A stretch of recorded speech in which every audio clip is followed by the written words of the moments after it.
Hello दोस्तों, नमस्कार। SMKC channel में मैं आप सब लोगों का दिल से बहुत बहुत स्वागत करता हूं। अगर आपने पहली बार विजिट किया जरूर चैनल को सब्सक्राइब कर लेना, साथ में बेल आइकन को हिट करके ऑल जरूर सेलेक्ट कर लेना। उसी के साथ साथ एक और दूसरा चैनल है फ्री स्टॉक मार्केट क्लासेस। इस दूसरे चैनल को भी अगर आप चाहो तो सब्सक्राइब कर सकते हो। यहाँ पे भी बेल आइकन को हिट करके ऑल जरूर सेलेक्ट करके यहाँ पे रख लेना। इस चैनल का लिंक आपको ऊपर आई बटन पे या फिर नीचे डिस्क्रिप्शन बॉक्स में मिल जाएगा। सो चलिए दोस्तों, फिलहाल इस वीडियो को स्टार्ट कर लेते हैं। दोस्तों अभी हम लोग आ चुके हैं बिल्कुल हमारे नॉर्मल स्क्रीन के ऊपर। एंड कल के दिन की अगर हम लोग बात करें, जो लास्ट वीडियो था आप सभी लोगों ने यहाँ पे देखा होगा कि सरकार से रिलेटेड हम लोग को बहुत बड़े बड़े स्टेटमेंट यहाँ पे देखने को मिले थे। एंड वो स्टेटमेंट कहाँ से हम लोग को आते हुए देखने को मिले थे, तो आईईसी, आप सभी लोगों को पता है आईईसी से रिलेटेड जो हम लोग को बातचीत होती हुई यहाँ पे देखने को मिली थी, प्रेस कॉन्फ्रेंस देखने को यहाँ पे मिले थे, राइट, प्रेजेंटेशंस देखने को यहाँ पे मिले थे। वहाँ पे अगर हम लोग बात करें, अनुराग ठाकुर जी ने भी यहाँ पे कहा था कि इंडिया में इन्वेस्ट करके रखो एंड इंडिया की इकोनॉमी के ऊपर भरोसा रखो। आने वाले समय में सरकार भी कुछ ऐसे फैसले करने वाले हैं, राइट, इसके चलते सभी लोगों को बहुत ज़्यादा फायदा यहाँ पे होने वाला है।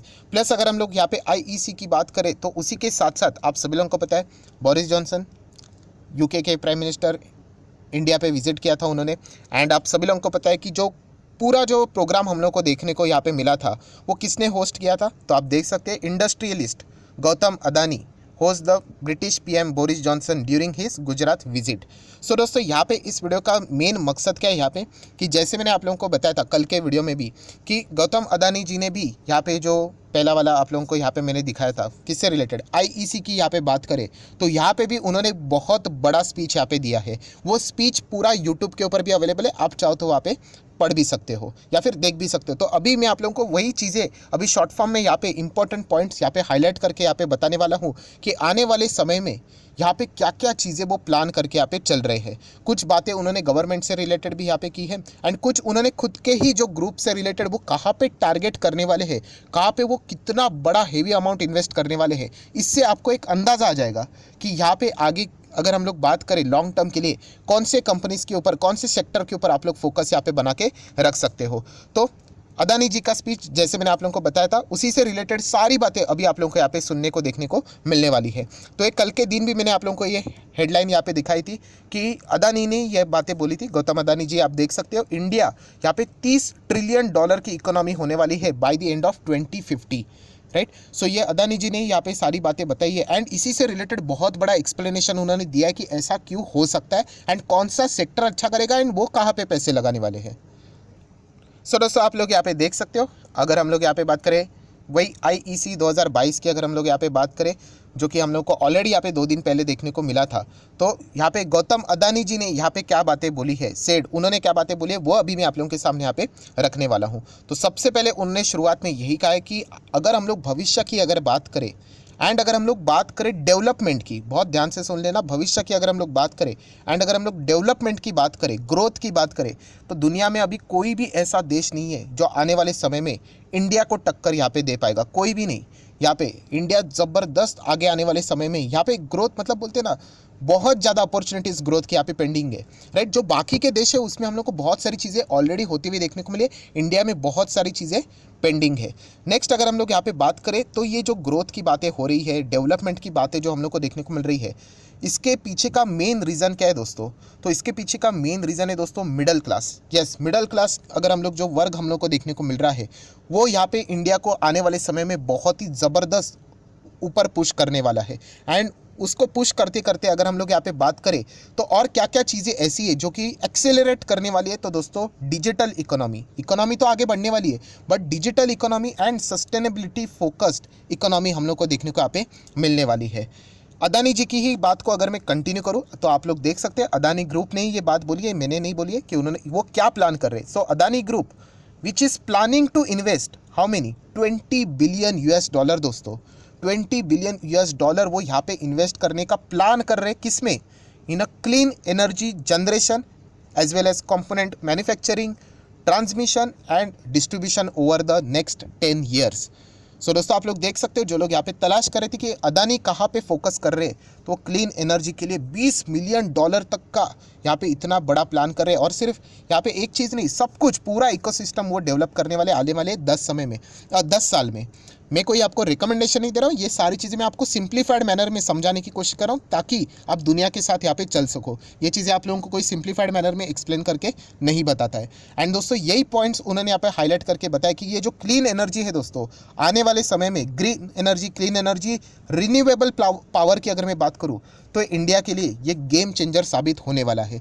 ये पॉइंट किसका है? ये पॉइंट अदानी यहाँ पे ये सोचते हैं और इसीलिए वो $20 बिलियन तक का इन्वेस्टमेंट करने का प्लान यहाँ पे कर रहे हैं। सो अगर आपको स्टडी करना है फर्दर तो आप इस सेक्टर से रिलेटेड, अदानी से रिलेटेड स्टडी कर सकते हो। क्या स्पीच यहीं पे खत्म हो गई? बिल्कुल नहीं, ये तो जस्ट एक शुरुआत हुई है। और भी उन्होंने कुछ इंपॉर्टेंट पॉइंट्स हाईलाइट किए हैं, जैसे कि आप लोग देख सकते हो उन्होंने इसी से रिलेटेड कुछ एक्सप्लेनेशन दिए कि ऐसा क्यों। तो सोलार पावर की अगर हम लोग बात करें, राइट, आज के दिन सिर्फ इंडिया में नहीं, ग्लोबली सबसे ज़्यादा fast growing source of energy देखने को मिल रहा है।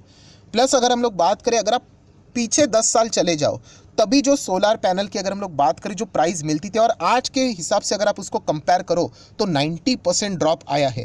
एंड अगर हम लोग नेक्स्ट फ्यूचर के 10 साल की बात करें तो ये प्राइस और भी ड्रॉप होने वाले, और भी ये सारी जितने भी सोलार का जो इकोसिस्टम यहाँ पे डेवलप होने वाला है दोस्तों, ये चीप और भी होने वाला है, सस्ते में सस्ता होने वाला है, राइट। सो ये उन लोगों के लिए सवाल का जवाब अदानी जी नहीं दिया है कि सर ये सोलार पैनल की अगर हम लोग बात करें इकोसिस्टम, ये कॉस्टली रहता है। यस, ये कॉस्टली ज़रूर रहता है, बट पहले 10 साल जैसे मैंने आपको बताया, यहाँ पे 2022 चल रहा है, अगर हम लोग यहाँ पे पीछे जाए 2012 में कुछ ज़्यादा ही कॉस्टली था, उसके हिसाब से आज 90% प्राइस ड्रॉप हुई है।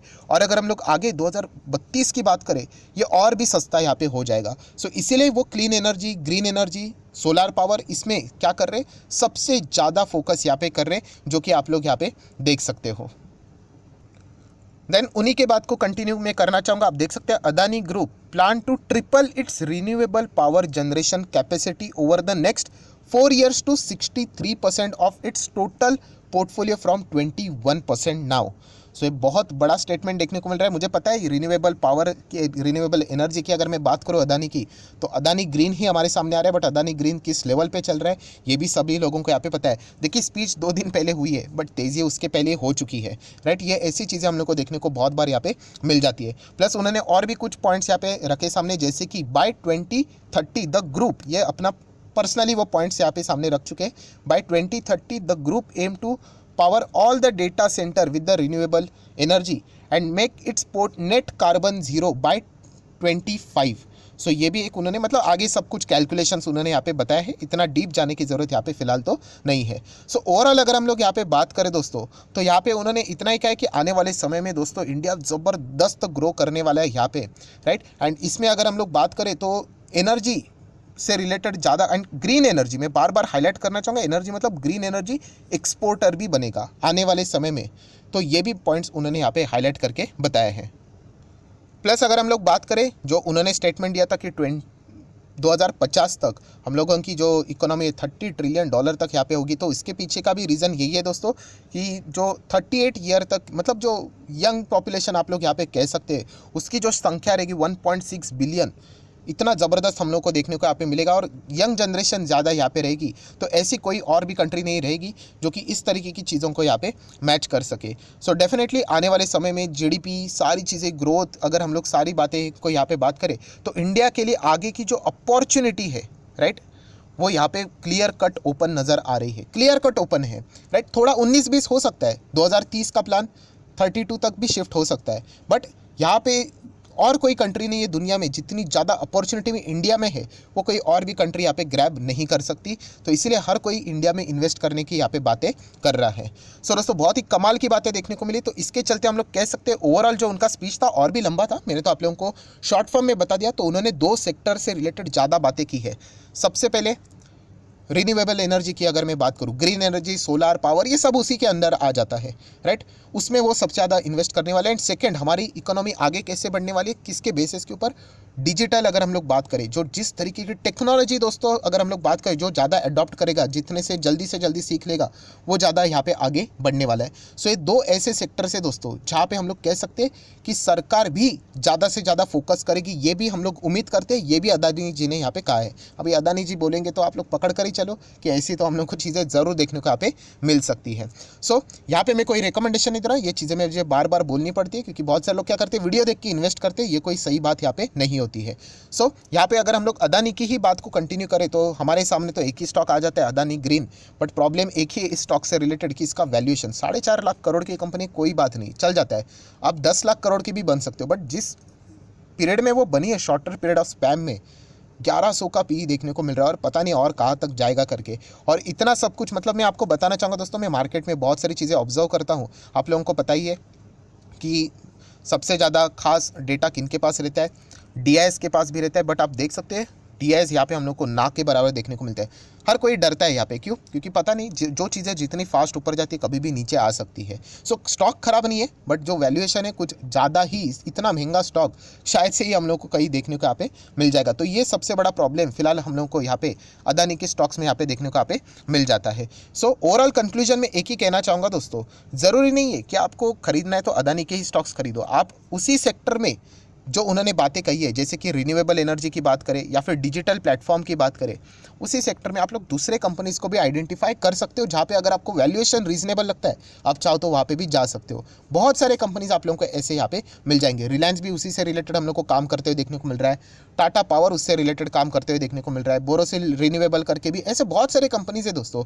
डिजिटल प्लेटफॉर्म की मैं बात करूँ तो IT सेक्टर वाली कंपनियाँ है ही वैसे, राइट। तो उन कंपनीज को आप लोग क्या कर सकते हो, ज़्यादा से ज़्यादा फोकस यहाँ पे कर सकते हो। और मैं अगेन कह रहा हूँ दोस्तों, अगर आपको यहाँ पे बड़ा पैसा बनाना है, बड़ा पैसा मतलब समझते हो यहाँ पे, तो आपको लॉन्ग टर्म का ही विजन लेकर चलना पड़ता है, राइट। यहाँ पे अगर आप शॉर्ट टर्म के लिए चलोगे, कितना बनेगा यहाँ पे? बहुत ही छोटा पैसा बनेगा जो कि आप सेविंग करके भी कर सकते हो। बट अगर आपको बहुत ही लाखों करोड़ों रुपए अगर किसी को बनाने होते हैं तो वो लॉन्ग टर्म के लिए ही बनते हैं। राकेश झुंझुनवाला आज भी उनके कंपनीज को, उनके जो स्टॉक है उनको आज भी वो होल्ड करते हैं। टाइटन की मैं बात करूँ, सोच के देख लेना, अगर उन्होंने पहले ही एग्जिट कर लिया होता तो क्या वो बड़ा पैसा बना पाते? तो बिल्कुल भी नहीं। तो इसीलिए आपकी सोच भी बड़ी होनी चाहिए, तभी जाके आप बड़ा पैसा यहाँ पे बना सकते हो, राइट।